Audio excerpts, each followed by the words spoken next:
Ibn Najjar seorang wali. Dia bukan seorang nabi, tapi dia seorang wali, rajulun salih, orang salih.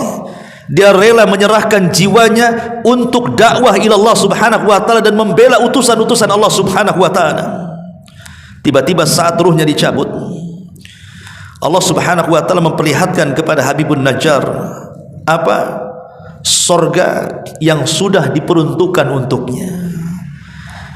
Jadi ketika dia meninggal diperlihatkan surga, sehingga ketika itulah dia kemudian berangan-angan kalau seandainya kaumnya tahu bahwa setelah kematiannya dia mendapatkan surga, dia sangat mengharap kaumnya beriman. Makanya Abdullah ibn Abbas radhiyallahu anhuma mengatakan, tidak ada satupun manusia di dunia sejak zaman Adam sampai yang terakhir mati, orang yang berdakwah sejak hidup sampai mati kecuali Habibun Najjar.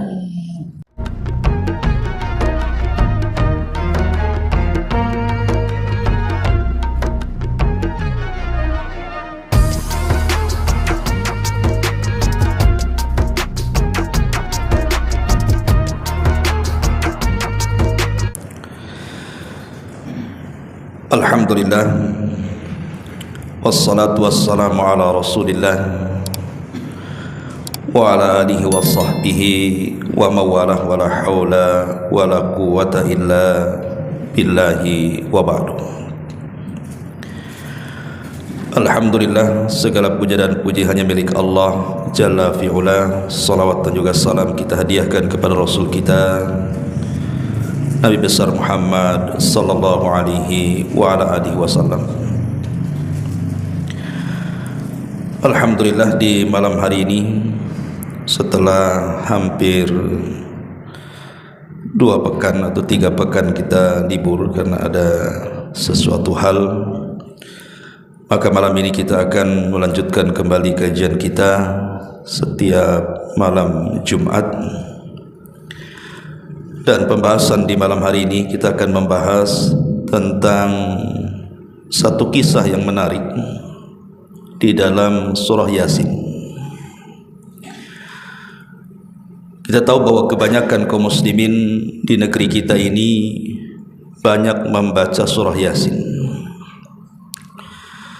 Tapi tahukah bahwa dalam surah Yasin itu ada satu kisah yang sangat menarik dan banyak ibrah dan pelajaran yang kita akan petik di dalamnya. Surah Yasin ini adalah Makkiyah, artinya turun sebelum hijrah, dan itu dilihat dari 2 perkara. Pertama, dimulai dari huruf-huruf hijaiyah, Ya dan Sin, Yasin. Setiap surat yang diawali dengan potongan-potongan huruf hijaiyah itu umumnya Makkiyah, kecuali surah Al-Baqarah dan Al-Imran. Dan yang kedua, ciri-ciri surah itu disebut surah Makkiyah ketika di dalamnya dikisahkan tentang kisah-kisah umat terdahulu.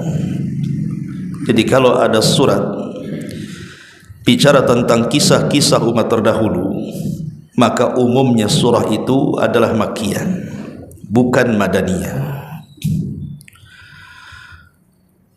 Kenapa kemudian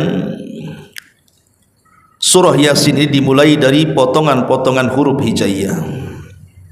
Ulama tafsir mengatakan potongan-potongan huruf hijaiyah seperti alif lam mim, alif lam ra, Yasin, Toha, Nun, Qaf dan begitu seterusnya, itu sebenarnya tantangan kepada orang-orang Arab yang ketika itu Al-Quran turun di tengah-tengah mereka dan menggunakan bahasa mereka,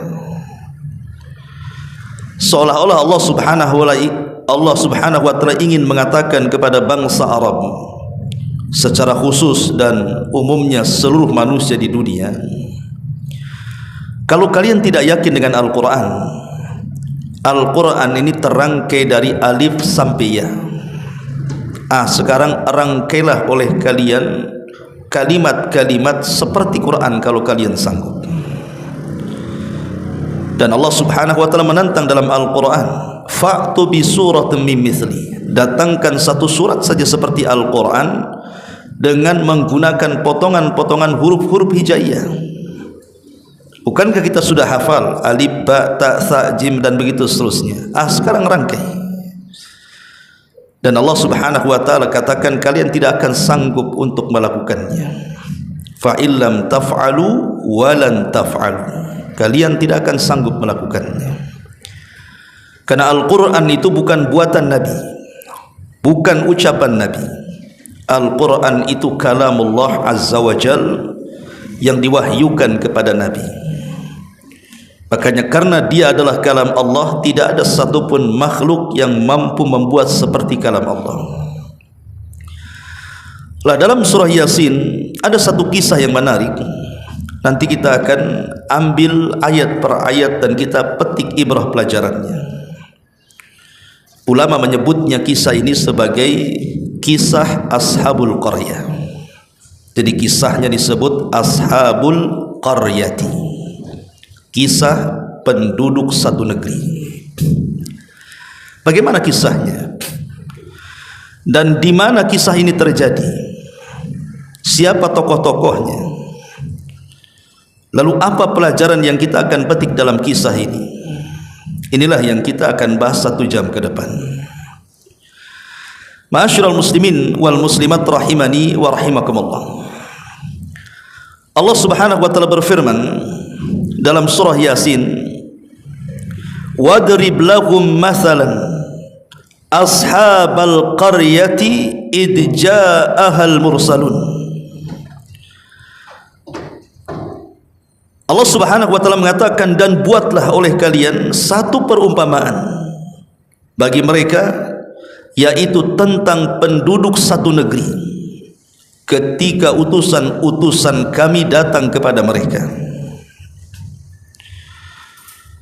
Sebagian para ulama tafsir mengatakan, siapa utusan-utusan ini dan kapan terjadinya, lalu di mana letaknya?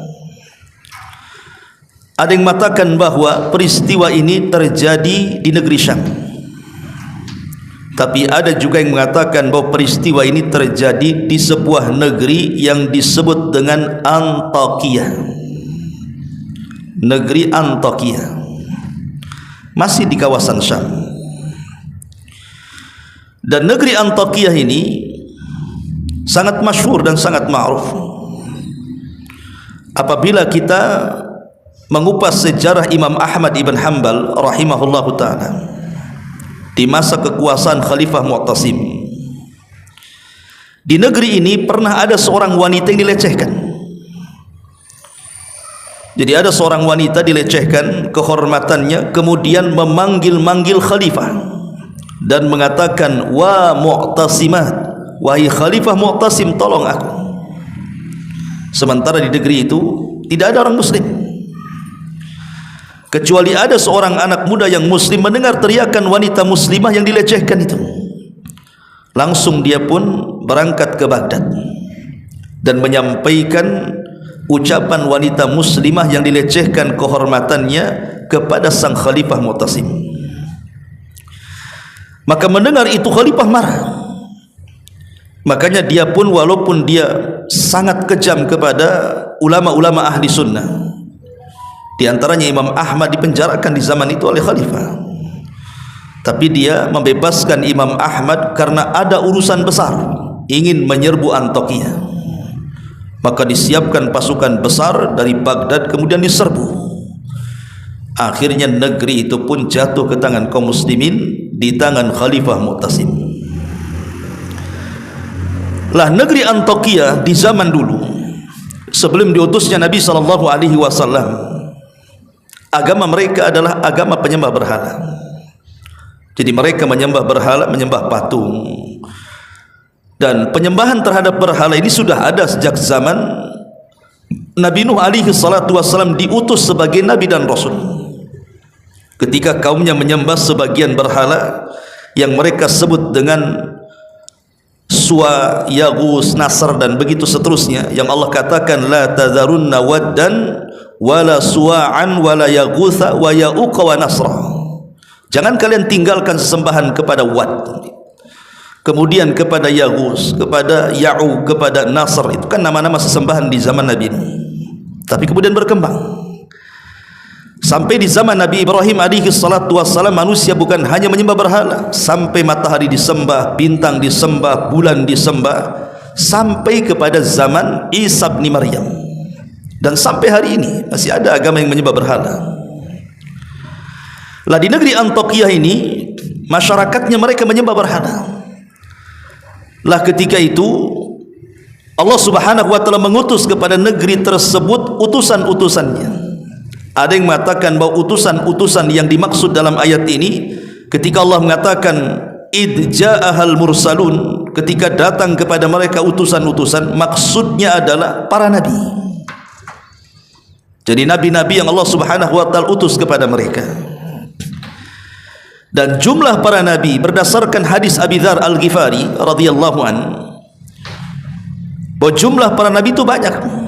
Walaupun yang kita kenal hanya 25 nabi dan rasul sebagaimana tercantum dalam Al-Qur'an, di mana 18 namanya tercantum dalam surah Al-An'am dan lebihnya tercantum dalam surah-surah yang lainnya, sehingga genap menjadi 25 nabi dan rasul. Itu yang kita kenal dalam Quran. Tetapi nama-nama nabi itu bukan 25 nabi dan rasul, tetapi sangat banyak sekali. Ada yang mengatakan bahwa jumlah para nabi itu 120, ada yang mengatakan 124.000 nabi yang diutus oleh Allah Subhanahu wa taala kepada manusia. Lah di negeri Antioquia ini, karena sudah banyak terjadi kesyirikan, maka Allah Subhanahu wa taala utus kepada mereka para nabi.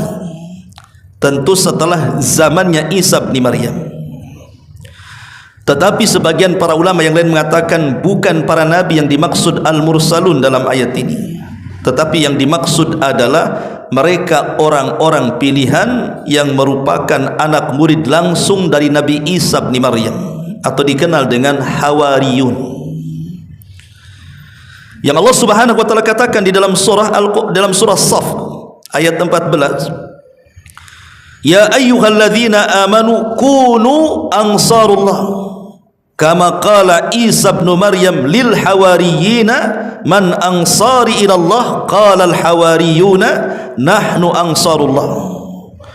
Wahai orang-orang yang beriman, jadilah kalian sebagai penolong-penolong Allah. Ketika berkata Isa bin Maryam kepada para penolongnya, siapa di antara kalian yang akan menolong Allah? Maka berkatalah orang-orang Hawariyun, kamilah yang akan menolong Allah. Jadi yang dimaksud utusan-utusan itu maksudnya adalah Hawariyun. Siapa Hawariyun? Mereka adalah orang-orang pilihan yang belajar langsung kepada Isa bin Maryam. Diutus kepada negeri Antioquia 3 orang pilihan dari kalangan Hawariyun. Ma'asyiral muslimin wal muslimat rahimani wa rahimakumullah, tentu bagi kita tidak dipermasalahkan apakah yang dikirim kepada mereka para nabi, apakah yang dikirim kepada mereka Hawariyun, apakah tempatnya di Amuriah atau Antioquia ataupun negeri Syam. Quran tidak menyebutkan. Ini kan hanya ulasan-ulasan ahli sejarah, karena Al-Quran itu bukan kitab sejarah yang harus detail gitu ya, menjelaskan tentang apa nama negerinya, siapa yang diutusnya, siapa nama-namanya. Al-Quran tidak peduli dengan itu, karena Quran itu bukan kitab sejarah. Quran itu adalah kitab ibrah dan pelajaran. Dia hanya mengutip kisah-kisah untuk diambil pelajarannya, bukan untuk dinikmati kisahnya. Sehingga kalau ingin detail kisah ini, ya lihat kepada kitab-kitab tafsir atau kitab-kitab sejarah. Ma'asyiral muslimin wal muslimat rahimani wa rahimakumullah. Kemudian Allah Subhanahu wa taala mengatakan, "Idz arsalna ilaihim itsnaini fakadzabuhuma fa'azzazna bi tsalitsin faqalu inna ilaikum mursalun." Ketika kami mengutus kepada mereka negeri Antioquia itu 2 orang utusan, lalu mereka penduduknya mendustakan 2 orang utusan itu, kemudian kami kuatkan dengan utusan yang ketiga, maka ketiga utusan itu berkata, sesungguhnya kami adalah orang-orang yang diutus Allah kepada kalian. Sebuah nikmat yang sangat besar ikhwatu fiddin yang dimuliakan Allah Subhanahu wa taala, ketika sebuah tempat diutus oleh Allah Subhanahu wa taala orang-orang pilihan. Tentu nikmat mana lagi gitu kan, ketika di tengah-tengah kita ada orang saleh, ada orang yang baik yang bisa kemudian mendakwahkan dakwah Allah kepada kita. Tetapi rupanya orang-orang Antiokhia ini tidak bersyukur. Diutus kepada mereka utusan, justru mendustakan utusan itu. Awalnya Allah Subhanahu wa taala mengutus kepada mereka 2 utusan dulu. Tapi rupanya 2 utusan ini kewalahan karena penduduk negeri Antiokhia ini tidak menerima. Akhirnya kemudian Allah Subhanahu wa taala kuatkan, Allah utus 1 lagi, menjadi 3 utusan. Tetapi 3-tiganya juga didustakan oleh masyarakat Antiokhia ini. Mereka tidak bersyukur kepada Allah Subhanahu wa taala. Padahal Allah Subhanahu wa taala mengutus 3 orang, bukan 1 orang. Seandainya di Batam ini ada 1 ulama besar saja sudah beruntung kan gitu. Gimana kalau ada 2 ulama? Gimana kalau ada 3 ulama? Tentu makin banyak makin baik dakwah ini. Harusnya disyukuri. Makanya Nabi SAW apabila mengutus seseorang untuk berdakwah di sebuah negeri, Rasul tidak akan mengutus 1 orang.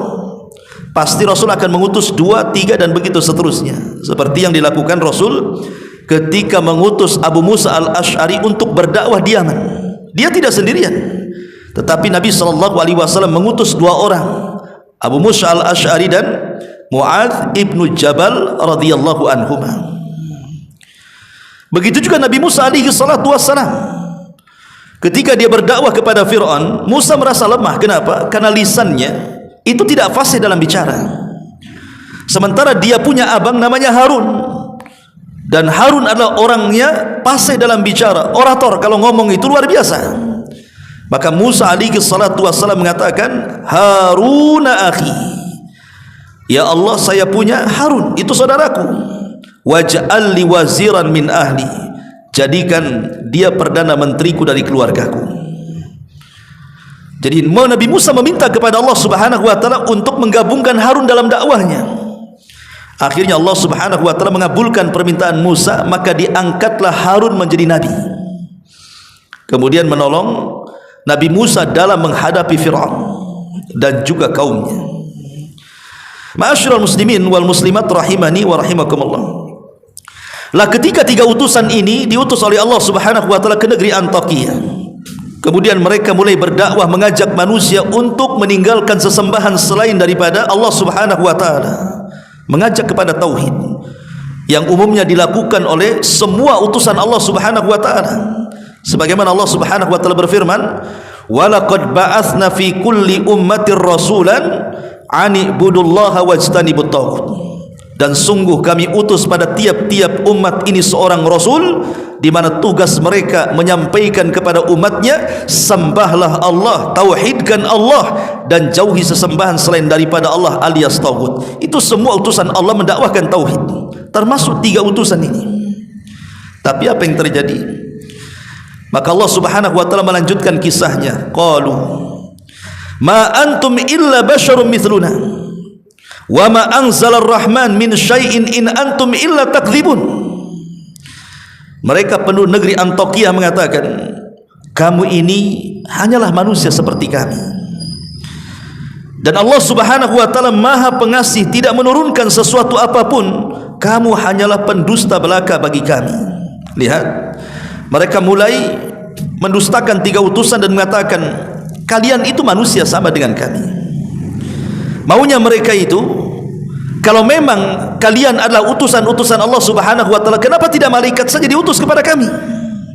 Kenapa mesti kalian manusia seperti kami yang makan minum persis seperti kami?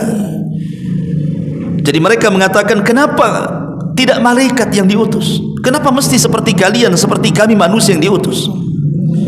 Ma'asyiral muslimin yang dimuliakan Allah Subhanahu wa taala, sebenarnya penolakan dakwah mereka itu bukan itu alasannya. Sebab kalau Allah Subhanahu wa taala utus malaikat sekalipun sebagai nabi dan rasul, tentu Allah Subhanahu wa taala pasti akan membentuk malaikat itu seperti manusia, dan pasti mereka juga akan mendustakan sekalipun itu jelmaan manusia. Dan itu disinggung dalam Al-Quran surah Al-An'am ayat 9, walau ja'alnahu malakan la ja'alnahu rajulan. Seandainya kami jadikan Rasul itu malaikat, tentu kami akan bentuk malaikat itu seperti manusia, kata Allah. Sebab kalau seandainya malaikat dalam bentuk aslinya diutus kepada manusia, siapa yang akan mengikuti malaikat? Malaikat itu makhluk besar. Bayangkan Jibril saja, berapa sayapnya? 600. Di mana satu sayap itu terbentang antara barat dan timur, mulai dari terbenam sampai terbitnya matahari, yang disebut dalam hadis Nabi SAW saddal ufuk, menutupi langit. Macam mana malaikat sebesar itu akan turun ke bumi dan akan menjadi nabi? Sementara nabi dan rasul itu harus diikuti. Malaikat tidak pernah tidur. Macam mana kita akan tidak tidur? Pasti tidur manusia. Malaikat tidak makan, malaikat tidak minum, malaikat tidak kawin. Sementara kita makan, kita minum, kita kawin. Macam mana akan mengikuti malaikat? Malaikat marah, dan marahnya malaikat juga berbeda dengan marahnya kita. Malaikat bukan seperti manusia berjalan di bumi. Malaikat terbang, kita tidak bisa terbang. Makanya Allah Subhanahu wa taala mengatakan, sekalipun Allah utus malaikat sebagai rasul, pasti Allah akan bentuk seperti manusia supaya bisa ditiru, ya. Tetapi Allah Subhanahu wa taala katakan, walalabasna alaihi ma yalbisun. Meskipun demikian, mereka pasti akan tetap ragu, sebagaimana kini mereka juga tetap ragu.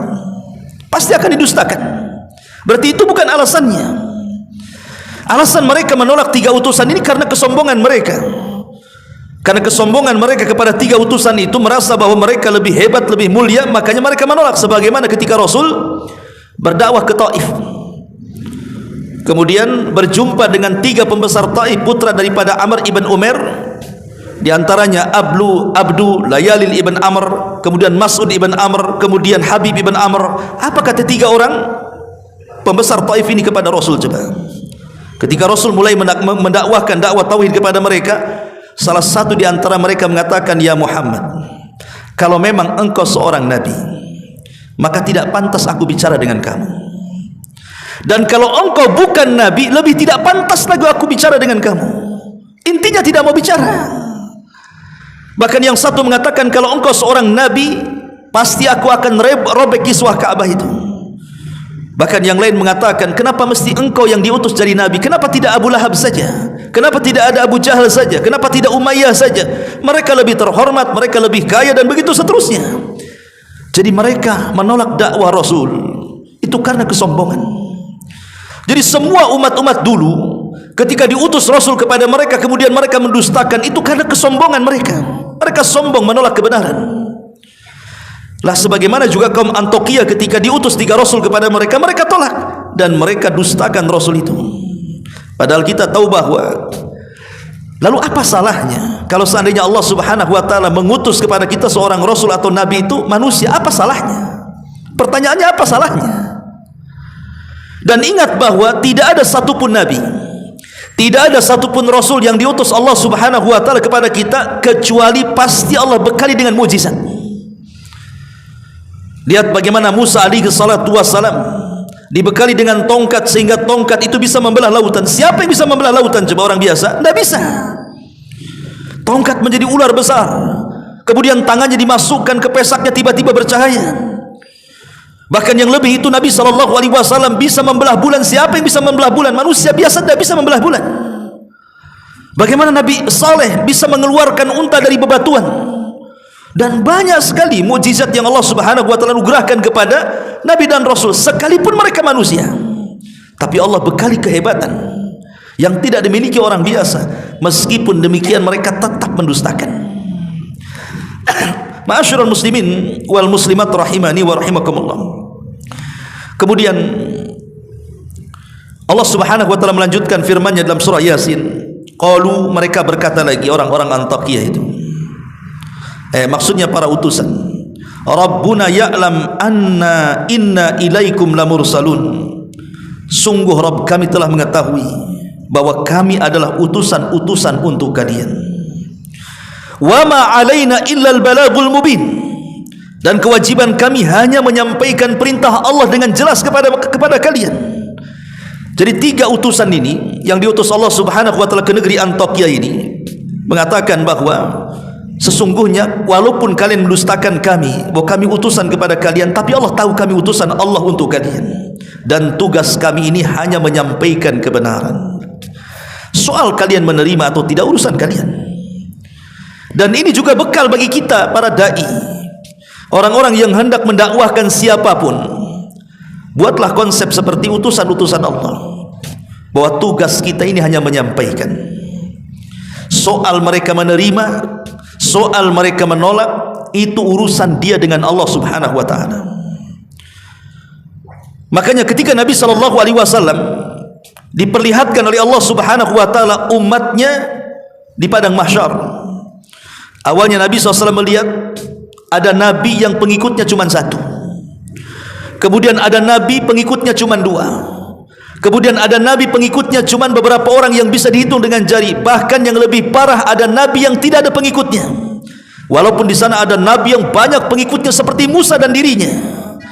Dan ini menunjukkan bahwa bukan kegagalan seorang nabi berdakwah ketika tidak ada pengikut. Kita jangan katakan, oh, nabi yang tidak ada pengikut itu gagal dalam berdakwah. Tidak ada satupun nabi yang gagal dalam berdakwah. Mereka sudah berhasil berdakwah. Karena barometer berhasil dan tidaknya sebuah dakwah bukan banyak dan sedikitnya pengikut, ikhwan, tetapi berhasilnya dia menyampaikan kebenaran yang Allah titipkan kepada lisannya. Kalau kita sudah berhasil menyampaikan kebenaran, berarti kita sudah berhasil berdakwah, ikhwan. Soal dia menerima atau tidak itu urusan Allah Subhanahu wa ta'ala. Jangan kelas kita, kelas para nabi. Nuh alaihi salatu wassalam tidak bisa mendakwai putranya Kanaan. Nuh alaihi salatu wassalam tidak bisa mendakwai istrinya, bahkan istrinya kufur. Lut juga tidak bisa mendakwahi istrinya kufur. Ibrahim tidak bisa mengajak Azar ayahnya masuk ke dalam agamanya. Bahkan Nabi SAW tidak mampu mengajak Abu Talib yang selama ini sangat mencintai dan dicintai Rasul untuk masuk ke dalam Islam. Ketika Nabi SAW mengatakan, katakan wahai pamanku kalimat la ilaha illallah, pamannya tidak mau mengucapkan kalimat itu di akhir hayatnya sampai meninggal. Abu Talib mati di atas kekafiran. Padahal Abu Talib sangat yakin agama yang dibawa Muhammad Rasul kita itu agama yang paling benar. Itu terlontar dari ucapannya, bahwa tidak ada agama yang lebih hak dibandingkan agama Muhammad, kata Abu Talib. Kalau bukan karena takut celaan manusia, pasti aku akan ikut agamanya. Jadi Abu Talib itu kenapa tidak mau ikut agama Rasul? Karena dia takut celaan kaumnya, karena dia takut dengan kawan-kawannya. Dia lebih memilih agama kawannya dibandingkan agama Nabi. Ma'asyiral muslimin yang dimuliakan Allah Azza wa Jalla. Jadi 3 utusan ini yang diutus Allah Subhanahu wa ta'ala ke negeri Antakya ini berusaha mendakwakan dakwah tauhid, memberantas kesyirikan, tetapi tidak ada satupun penduduk negeri itu yang beriman. Tapi mereka sudah berhasil menyampaikan tauhid di tengah-tengah umat Antakya ini. Ma'asyiral muslimin yang dimuliakan Allah Subhanahu wa ta'ala, kita lihat bagaimana jawaban orang-orang Antakya ini. Allah Subhanahu wa ta'ala berfirman, qalu inna tatayyarna bikum la in lam tantahu lanarjumannakum wa la yamassannakum minna adzabun alim. Qalu ta'irukum ma'akum la in dzukirtum bal antum qaumun musrifun. Mereka menjawab, sesungguhnya kami bernasib malang karena kedatangan kalian. Jadi orang-orang Antakya menyalahkan siapa? 3 utusan Allah. Sungguh kami bernasib malang dengan adanya kalian, dan sungguh jika kalian tidak berhenti menyeru kami, niscaya kami akan rajam kalian, maksudnya melempari dengan batu sampai mati, dan kami pasti akan merasakan siksa yang sangat pedih untuk kalian. Maka 3 utusan itu mengatakan, kemalangan yang kalian derita itu bukan karena kami. Jadi kemalangan kalian ini adalah karena kalian sendiri. Apakah karena kamu diberi peringatan? Sebenarnya kamu adalah kaum yang melampaui batas. Jadi mereka menganggap kedatangan 3 utusan ini sebagai kesialan. Dan ini sering terjadi di tengah-tengah masyarakat, ikhwan. Apabila kemudian di tengah-tengah mereka ada dai sunnah yang mengajak manusia ke dalam tauhid, yang mengajak manusia ke dalam sunnah, apa di masyarakat? Dulu sebelum dia datang aman-aman saja di sini. Setelah dia datang, kacaulah negeri kita ini, katanya. Kenapa demikian? Karena mereka tidak mau diusik tentang kebatilan di tengah-tengah mereka. Maunya ya agama seperti itu saja, jangan diusik. Maunya budaya yang mereka sudah lakukan berabad-abad itu jangan diganggu. Walaupun budaya mereka di atas kesyirikan, di atas bid'ah, di atas penyimpangan dan begitu seterusnya. Jadi ada umat itu seperti orang-orang Antiokhia, kalau dikirim dai kepada mereka, kemudian menyingkapkan yang hak adalah hak, yang batil adalah batil, dianggapnya pembawa sial, ikhwan. Lah ini terjadi nih. Ya. Jadi mereka mengatakan inna tatayyarna bikum, gara-gara kalian, katanya, kami sial, katanya. Karena tatayyur itu diambil dari kalimat burung. Di zaman Nabi, di zaman jahiliyah sebelum diutusnya Nabi sallallahu alaihi wasallam, orang-orang jahiliyah itu kalau mereka hendak berdagang entah ke Syam, Palestina ataupun ke Yaman, maka mereka tidak akan berangkat sampai mereka menerbangkan burung. Kalau burung itu mengarah ke Syam, maka mereka tidak akan berangkat, karena ini tidak hoki, pasti mengalami kerugian. Maka mereka akan berusaha menerbangkan burung kembali besoknya. Kalau masih mengarah ke Syam, mereka tetap tidak akan berangkat, karena ini membawa kesialan. Tapi kalau berikutnya burung itu diterbangkan kemudian mengarah ke Yaman, barulah mereka berangkat. Kenapa? Karena mereka meyakini kalau burung itu terbang ke arah Yaman, berarti dagang mereka akan membawa keuntungan, membawa hoki. Inilah yang disebut dengan tatayyur, artinya untung buntungnya itu karena menerbangkan burung, maka disebut tatayyur. Itu di zaman jahiliyah, kan. Tapi tatayyur ini kemudian berkembang, bukan hanya lewat burung saja, kan. Di zaman kita ini kemana-mana larinya, sampai dulu ke burung perkutut. Suaranya kalau suara tertentu, wah ini bawa hoki. Banyaklah orang merawat burung perkutut. Kemudian hilang pula budaya perkutut, datang pula ke ikan lohan. Makin besar nong-nongnya, katanya, depannya itu ya, itu makin hoki, katanya. Tidak selang lama hilang pula lohannya. Datang pula apa itu? Bunga janda bolong atau apa? Kalau punya bunga itu bawa hoki, katanya. Hilang janda bolong, datang janda rapat, katanya. Masyarul muslimin yang dimuliakan, macam-macam, sampai ke angka 23, angka sial, sampai nabrak kucing bawa sial, sampai melihat sesuatu bawa sial, nengok binatang di jalan bawa sial, sampai ke burung-burung gagak apa semua bawa sial. Itu disebut tatayyur namanya. Ya. Lah di sini orang-orang Antiokhia ini menyalahkan 3 utusan itu. Mereka tatayyur dengan kedatangan kalian, kami jadi sial, katanya di sini. Naudzubillah, khotofidin, muliakan Allah azza wajal. Allah mengutus orang terbaik kepada mereka, mereka menganggap sial pula keberadaan mereka. Makanya kemudian dibantah oleh 3 utusan ini. Qalu ta'irukum ma'akum la in dzukirtum bal antum qaumun musrifun. Tidak, kesialan kalian itu datang dari diri kalian. Bukan kami yang datang membawa kesialan, tapi kesialan itu datang dari diri kalian, karena kalian umat yang melampaui batas. Ma'asyiral muslimin wal muslimat rahimani wa rahimakumullah. Maka mulailah kemudian mereka mendakwahkan tauhid, kemudian mengalami penyimpangan dari kaumnya. Bahkan mulai kaum Antiokhia menyakiti 3 utusan ini. Ketika kemudian 3 utusan ini mulai disakiti, mulai diintimidasi, mulai disudutkan dalam dakwahnya, rupanya habar 3 utusan yang didustakan oleh umat Antiokhia ini kedengaran kepada orang yang sangat soleh di zaman itu, namanya Habibun Najjar. Jadi kisah surah Yasin itu disebut mukmin ala Yasin. Ada seorang yang beriman dari keluarga Yasin, namanya Habibun Najjar. Jadi kisah dalam surah Yasin ini sebenarnya mengkisahkan tentang seorang laki-laki yang saleh di sebuah negeri namanya Habibu An-Najjar. Makanya Allah Subhanahu wa taala melanjutkan firman-Nya, waja'a min aqsal madinati rajulun yas'a qala ya qaumi tabi'ul mursalin. Dan datanglah dari ujung kota seorang laki-laki namanya Habibun Najjar dengan bergegas, dan dia berkata kepada kaum Antiokhia, wahai kaumku, kenapa kalian menolak tiga utusan itu. Ikuti utusan-utusan itu. Kenapa kalian sakiti utusan-utusan itu? Ya. Habibun Najjar ini dikisahkan dalam biografinya oleh sebagian ulama sejarah. Dia ada yang mengatakan bahwa dia adalah namanya Habib ibn Israel. Tapi ada juga yang mengatakan Habibun Najjar al-Antaki, atau dikenal dengan Habibullah. Jadi Habibun Najjar ini dia orang miskin, bukan orang kaya raya, tidak. Ada yang mengatakan dulunya adalah pemahat patung, pemahat berhala. Kemudian dia taubat dan beragama dengan syariat Nabi Isa bin Maryam.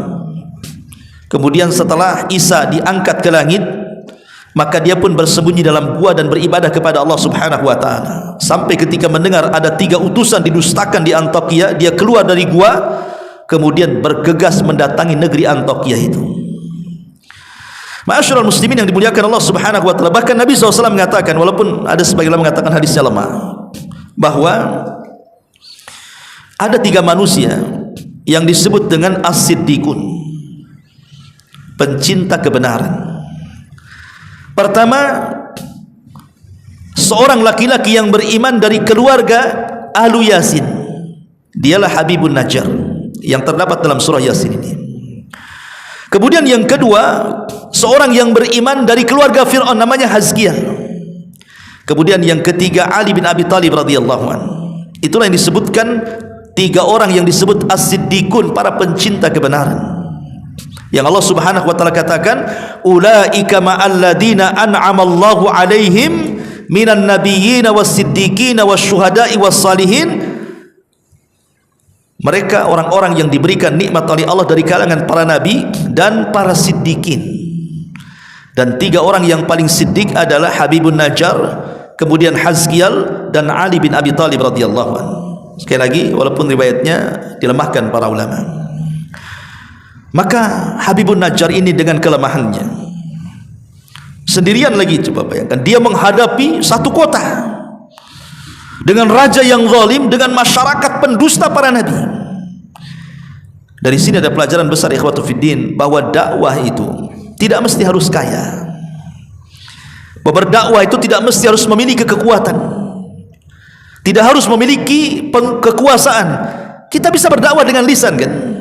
Bukankah Nabi SAW mengatakan, man ra'a minkum munkaran falyughayyir biyadi, fa illam tastati fa bilisani, fa illam tastati fa biqalbi, wa dzalika adaful iman.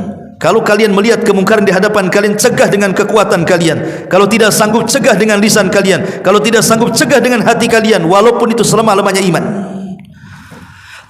Habibun Najjar mengajarkan kepada kita dakwah dengan lisan.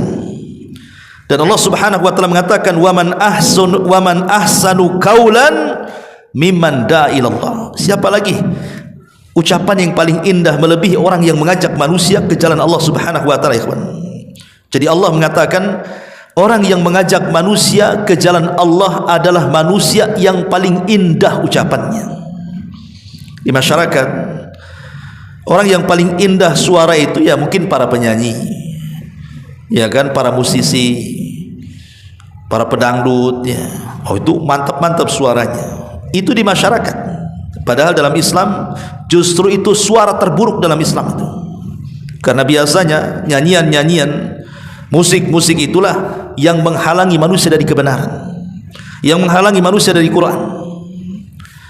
Tetapi orang-orang yang mendakwahkan dakwah kebenaran, itulah suaranya paling indah di hadapan Allah Subhanahu wa taala. Makanya Allah mengatakan, waman ahsanu qaulan, tidak ada ucapan yang paling indah, suara yang paling indah, mimman da'a ilallah, dibandingkan orang yang mengajak manusia ke jalan Allah. Tapi apa yang terjadi? Banyak para dai itu justru ditolak di masyarakat. Suaranya tidak indah dianggap di telinga-telinga mereka, kan. Justru ada orang yang tersakiti dengan dakwahnya para duat, padahal mereka adalah suaranya paling indah. Apa yang dilakukan oleh Habibun Najjar ini ketika mendengar bahwa 3 utusan itu mulai disakiti, diintimidasi, bahkan ada ancaman pembunuhan? Maka dia keluar menuju negeri tersebut, kemudian mengatakan, ittabi'ul mursalun, ikutilah utusan-utusan itu. Ittabi'u man la yas'alukum ajra wa hum muhtadun. Ikutilah orang yang tidak meminta imbalan kepada kalian, dan mereka adalah orang-orang yang mendapatkan petunjuk. Wa ma liya la a'budul ladzi fatarani wa ilaihi turja'un.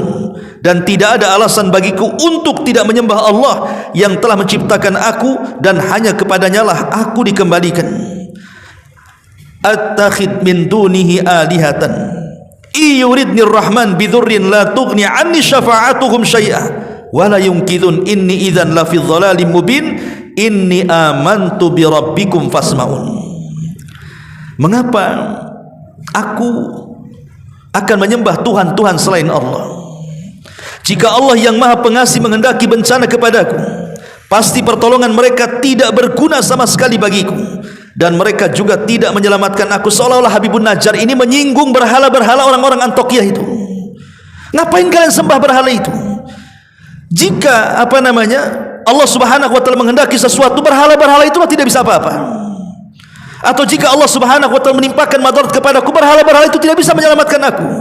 Karena berhala itu tidak mungkin mendatangkan manfaat ataupun mencegah madarat. Jadi mulailah kemudian Habibun Najjar ini melemahkan berhalanya, bahwa Tuhan-Tuhan yang kalian sembah itu sama sekali tidak mendatangkan manfaat dan tidak pernah mencegah madarat. Kemudian dia mengatakan, sungguh aku berbuat begitu pasti aku berada dalam kesesatan. Kalau aku ikut kalian, sesat aku, katanya.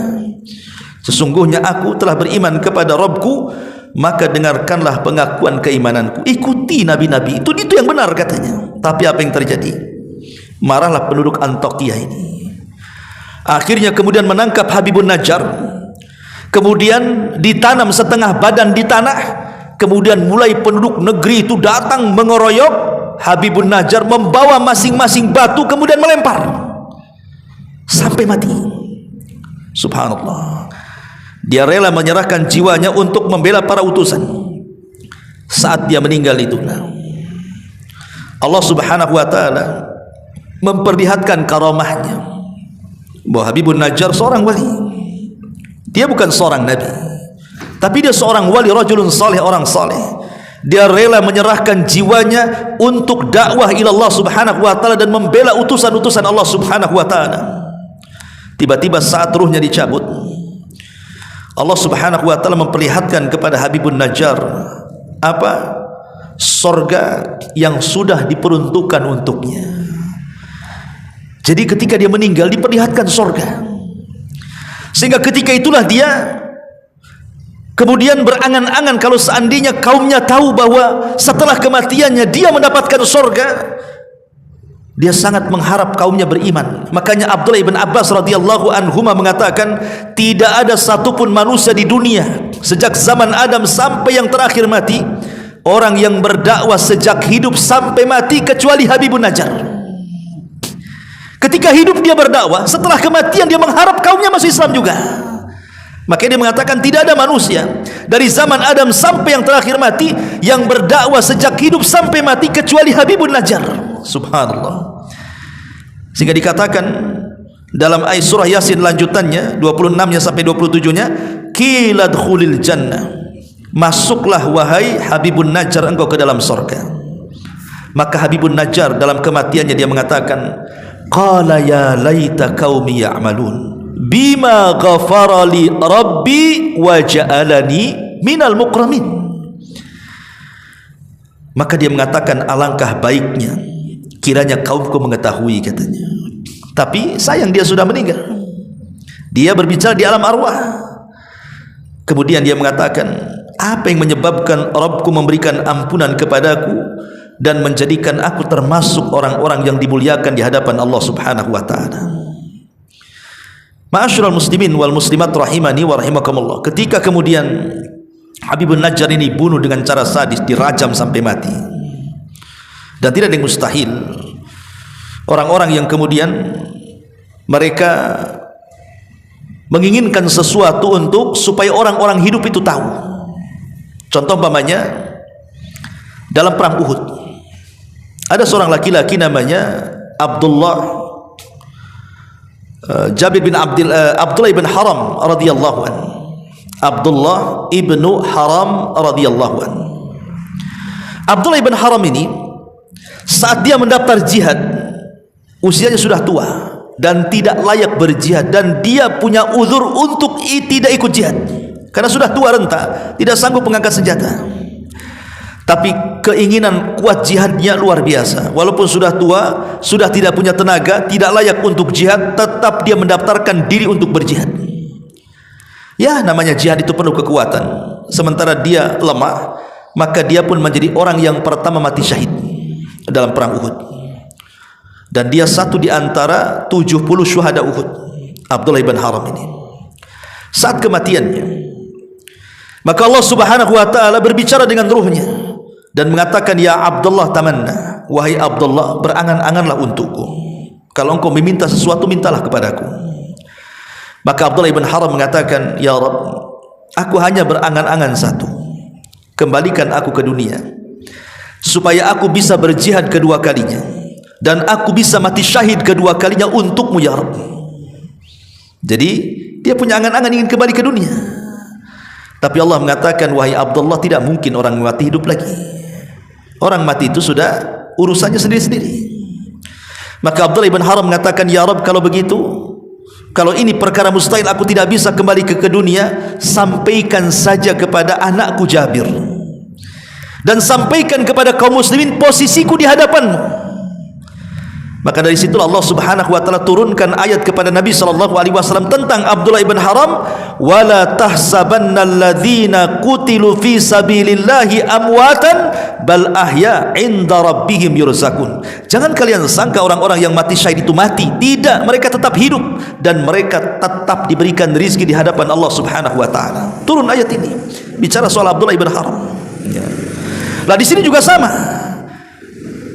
Di mana Habibun Najjar saat kematiannya, dia mengharap kepada Allah Subhanahu wa taala dan mengatakan, ya laita qaumi ya'lamun, duhai kiranya kaumku tahu bahwa aku sudah dihadiahi surga oleh Allah Subhanahu wa taala, diampuni dosa-dosaku. Coba kalau mereka mengetahuinya, tentu mereka tidak mungkin membunuhku, tidak mungkin mengingkari 3 utusan itu, pasti mereka akan beriman karena mereka di atas kebenaran. Tapi sayang, kaumnya tetap kufur.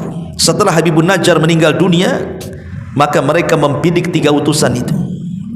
Akhirnya mereka pun menangkap 3 utusan itu dan kemudian merajam 3-3-nya sampai mati. Lihat, itulah yang dikatakan dalam Al-Quran, fariqan kadzabu wa fariqan yaqtulun. Sebagian mereka didustakan dan sebagian mereka dibunuh. Jadi orang-orang Bani Israel itu, khususnya orang-orang Yahudi, mereka para pembunuh Nabi.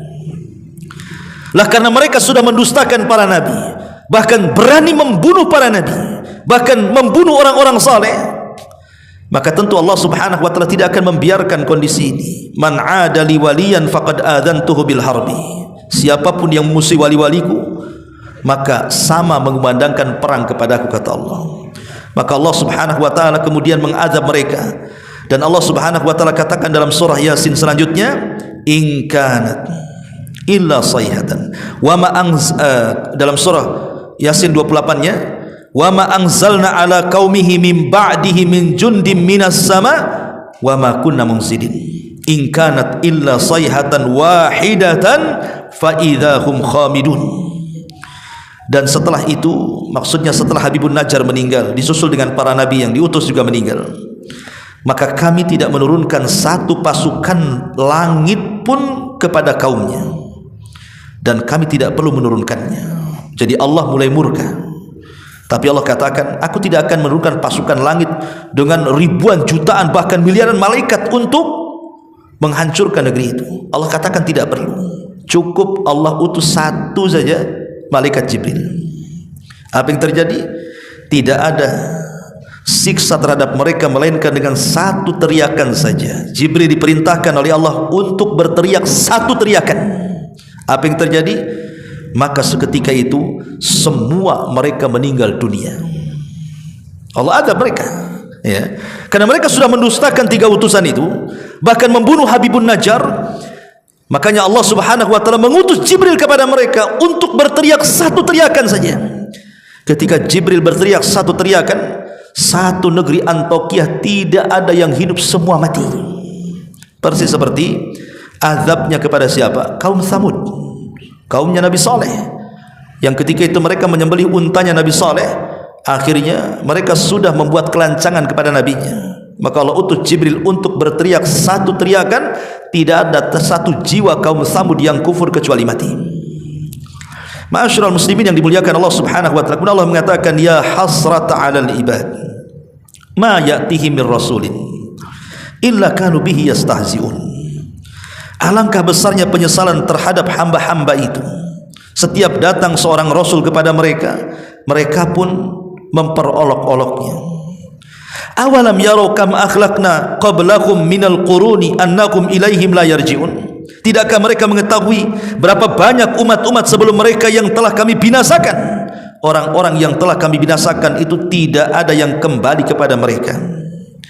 Wa in kullu lamma jami'ul ladaina muhdharun. Dan setiap umat semuanya akan dihadapkan kepada kami, kata Allah. Wa ayatul lahumul ardul maitatu ahyainaha wa akhrajna minha habban faminhu ya'kulun ila akhiril ayat. Dan satu tanda kebesaran Allah bagi mereka adalah bumi yang mati tandus, kemudian kami hidupkan bumi itu dan kami keluarkan darinya biji-biji, maka dari biji-biji itulah mereka ditumbuhkan dan dimakan. Artinya Allah mempermisalkan bahwa semua manusia, bukan hanya mereka diazab di dunia yang kufur kepada para nabi, maka mereka juga akan mempertanggungjawabkan di hadapan Allah Subhanahu wa taala. Dua siksa sekaligus mereka dapati. Siksa akibat kekufuran mereka, maka mereka diazab dengan teriakan Jibril. Siksa yang kedua, mereka harus menghadapi pertanggungjawaban mereka di hadapan Allah Subhanahu wa taala, dan mereka tidak mungkin meleset. Pasti azab neraka jauh lebih mengerikan dibandingkan azab dunia. Lah inilah diantara sekelumit kisah dalam surah Yasin, ya, dalam kisah Habibun Najjar, atau disebut kisahnya dalam Quran sebagai kisah Ashab al-Qaryah, kisah satu penduduk negeri yang banyak dan syarat pelajaran kalau kita mau kupas secara mendalam. Wallahu a'lam bishawab. Mudah-mudahan ada manfaatnya. Ini saya bisa sampaikan.